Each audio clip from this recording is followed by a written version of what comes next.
Hello everyone, Dick here with Kune Physiology and more. Today is day 7, the final day of gaining maximal strength. As promised, I'm going to show you some training sessions today. Here's the thing, gaining maximal strength, I'm going to do a quick recap. Like I mentioned, okay, there are multiple ways you can do this. Go down to the eccentric movement part of the movement, which is going to be the negative. So if you're doing curls, coming down like this, okay, you come down slower, that's the eccentric or the negative motion. That is the most difficult. Come down slower, boom, come back up. Squeeze it for a second, come down slower, boom. If you're doing squats, the downward movement is the eccentric or the negative motion. So you want to gain more strength, this is either with or without weight. If haven't been doing much weight or you have not been doing weight with squats, then do body weight and go slower, okay? Then boom, up a little faster. Always look straight forward, keep your back straight, boom, boom, and then back down.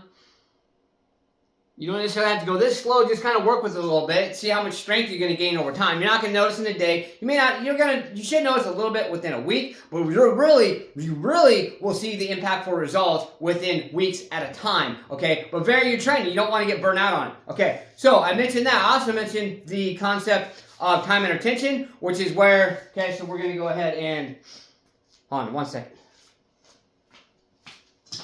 Okay, so we're going to go ahead and do bicep curls, time and attention. Remember, you start in the upward position.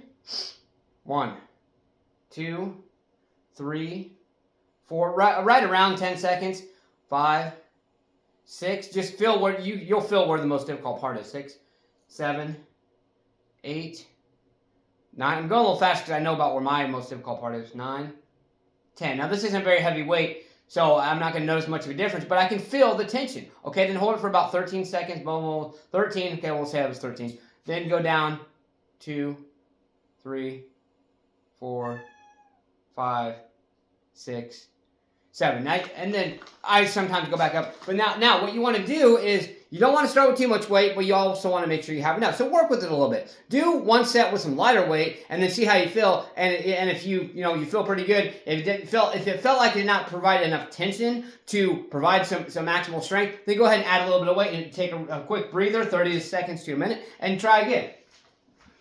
Okay, so that's time and attention. I also mentioned isometrics, which is where you're going to grab, in whatever position or angle, you're going to grab a weight, and a weight that you cannot lift or whatnot, and you're going to pull on it as hard as you can and hold for about 12 to 13 seconds. And you can do that in multiple sets. You can do one set at a time. One thing that I used to do a lot of, which I'm started getting back into it, is after my resistance training, depending on the timing factor, after my resistance training, I would actually do some isometrics immediately after, and that maximizes my power. It also is going to maximize my strength. Why do you say power? Because, power, those of you who don't already know, power is a combination of speed and strength, and isometrics in general, it can correlate. It's not going to necessarily gain a direct power, but can correlate with the strength gains to basically increase overall power, strength, both a little bit, especially when done after resistance training. Now, I don't know if there's any studies on this. This works for my body.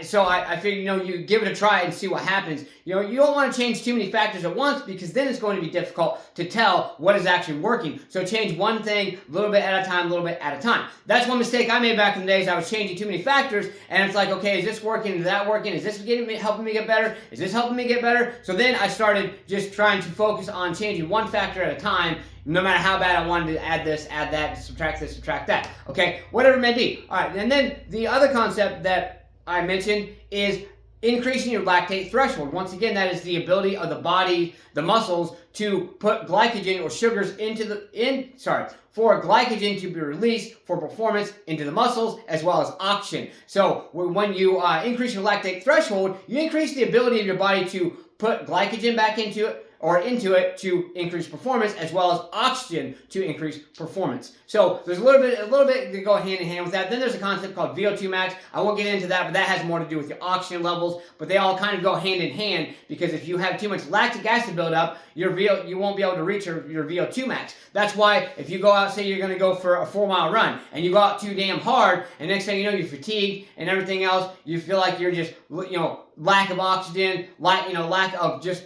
calories or fuel to burn. That's why. That's a combination of that lactate threshold taking over your oxygen levels. So, not to get into too much scientific facts there, but the thing about it is we got to continuously push ourselves and increase our lactate threshold, the only way to do that is to do continuously push ourselves. That one extra push-up, that one extra pull-up, that one extra block, that one extra mile, that one extra mile on the bike, whatever it may be, we've got to continue pushing ourselves. So there's your recap for the week. Okay, now I'm going to give you just a couple ideas, honestly, of how you can combine different things to increase your maximal strength. So we're going to start by doing some push-ups, okay? One of the most basic exercises, and down here I can't really show you pull-ups. I would go upstairs for that, but I just want to give you a couple examples here. Okay, so like I said, you can do time and retention. You could do the isometric type, which isometric you can't really do with push-ups, unless you put a weight on your back, of course, and hold yourself there.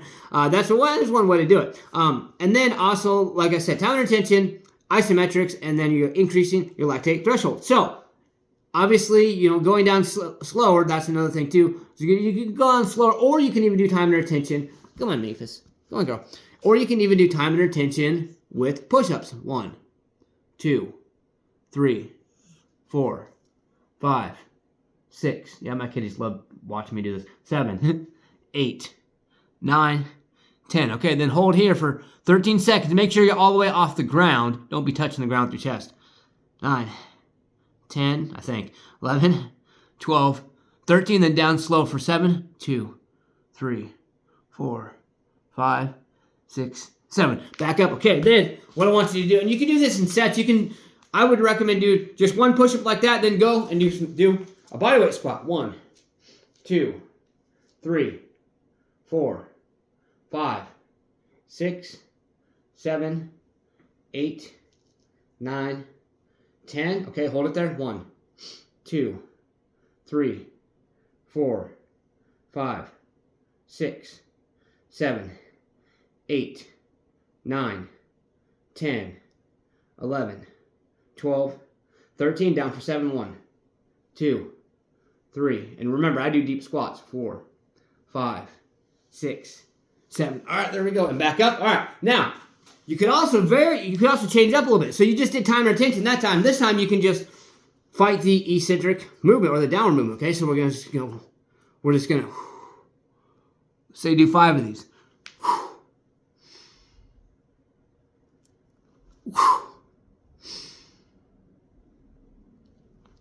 So you can do this for basically for set 2, all right? Okay, same thing with the squats. Just gonna fight the eccentric, and if you want to add a little bit of weight, you can, especially if especially if the time and retention you did felt a little bit too easy or light, add some weight. Especially if you're going to just be fighting the negative. 3. I'm not saying you have to do 5. You can do more than 5. I went a little too fast that time. You can definitely do more than 5. I'm just doing this for simulation purposes. Okay, set 2. You don't have to do this exactly what I'm saying. Set 2. Now, set 3, you could even change it up, work different muscle groups, or work the same muscle groups and do some isometrics. So obviously, you'd have to have some weight. Put, I would say probably a very good deal of weight on your back. Have somebody there. If you're going to do push-ups, though, in an isometric fashion with weight on your back, definitely have somebody there to help you so you don't get hurt. Or, because if the weight gets trapped and you're down like this for a while, that's not going to be good. All right? As far as squats, I would definitely have some help as well. You can use, if you have a Smith machine, that would be a very good way. You still want some help, though, for somebody to spot you, just in case, so you don't get hurt, okay? So, there's the basic concepts of all of it. Also, angles. Anytime you change your angle, you're going to be working different muscle regions or smaller muscle fibers or different muscle fibers that your body is not used to. That changing the angle is going to confuse your body. That is also going to add to your strength gains. So to gain maximal strength, please follow, take my advice. But don't just take my advice. Take other people's advice as well. I'm not the only one that knows about this. I just have a different mindset than most people do. So I want everyone to improve themselves in every way, every single day. So let's do what we got to do. I'm going to challenge yourself to remember magic number 5. Pick 5 exercises and do a combination. You can even do like I just showed you. You can do 1 set isometrics, 1 set fighting the negative, 1 set time and retention. 1 set. One thing I didn't mention that I didn't show you example of was the lactate threshold. Basically what you would do in that aspect is after or before you do any type of set that I just showed you, you could basically just knock out as quickly as you can push-ups, and then go in immediately into quickly as you can squats. Okay, being careful and not, so not to cause injury. But there are so many different things you can do. You can also go from exercise to exercise to exercise to exercise to exercise. But when you do that to increase lactate threshold, rather than just doing a basic circuit training where you're just going to be getting your heart rate up here and there, you can add some weight. You just increase the intensity. That is how you're going to increase your lactate threshold by going from exercise to exercise. It's increase the intensity, whether that be weight, whether that be the speed of movement, or whether that be some type of resistance of some kind. Okay, so measure number 5, pick 5 exercises, 5 different exercises you're going to work on, and I want you to focus, like I said, on isometrics, finding the negative, time under tension, and increasing that lactate threshold. Remember, we got to push ourselves every single day in every single way, self-improvement every single day. Let's get out there, stay motivated, believe in yourself, believe you can do it, and believe that you deserve it. Let's get out there, let's go smash punch, kick that like button, just don't break it. Let's get there and do something. Do more than what you did yesterday. Pick yourself up today, get your ass moving, let's go and push yourself. Let's go.